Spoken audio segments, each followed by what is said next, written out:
ওনার কোনো এটা নিয়ে পেরেশানি নেই, কারণ উনি বলেছেন আমি তো শাহাদাতের জন্যই এই রাস্তায় এসেছি। প্রফেসর আপনাকে সবাই রাজাকার বলে কেন? সবাই বলে, আপনারা কেউ বলে? সবাই বলে কেন? কিছু লোক বলে যে ইসলাম কায়েমের জন্য আমি কথা বলি, সেই ইসলামকে তারা অ্যাটাক করতে সাহস পায় না, ফ্রন্টাল অ্যাটাক করতে পারছে না, সামনাসামনি হামলা করতে পারছে না। একটা সব থেকে ছুরি মারার চেষ্টা করছে। আপনি যে একটা জিনিস দেন আমাকে, আমি না নেই, কার কাছে থাকে? সুতরাং এই গালি আমি নেই না, যারা দেয় তাদের মুখেই থাকে, আমার গায়ে এই গালি লাগে না।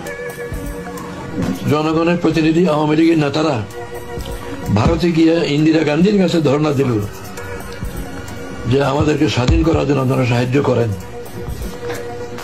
তখন আমরা মহা চিন্তায় পড়লাম যে ভারত তো আমাদেরকে স্বাধীন করতে আসবে না, তারা আজও তাদের স্বার্থে।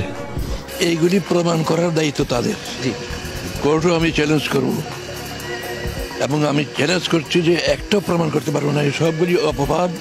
মানে আওয়ামী লীগ সরকার তো জামাতকে শুধু ভয় করছে এই জন্য যে বিএনপি আর জামাত এক হয়ে ইলেকশন করলে আওয়ামী লীগ পরাজিত হয়। যুদ্ধপরাজের তালিকাতে শেখ মুজিবুর সাহেব করছিলেন, সেখানে তো সিভিলিয়ানের একজনের নামও নাই। ট্রাইব্যুনাল চেয়ারম্যান খোলা আদালতে বলেছেন যে সরকার পক্ষ ওনার বিরুদ্ধে কোনো অভিযোগ প্রমাণ করতে পারেনি। আমি বিস্মিত, আপনারা কেন 195 জন যুদ্ধপরাধীকে বিনা অপরাধ মুক্তিতে ছেড়ে দিলেন? আমি তো মনে করি এখানে বিদেশি চক্রের ষড়যন্ত্র আছে। ওনার যে বর্ণাঢ্য জানাজা হয়েছে, এই দেশের মানুষ যে ওনাকে রাজকীয়ভাবে বিদায় করে দিয়েছে, এটা প্রমাণ করেছে এই দেশে উনি ইতিহাসের মুকুটহীন রাজা।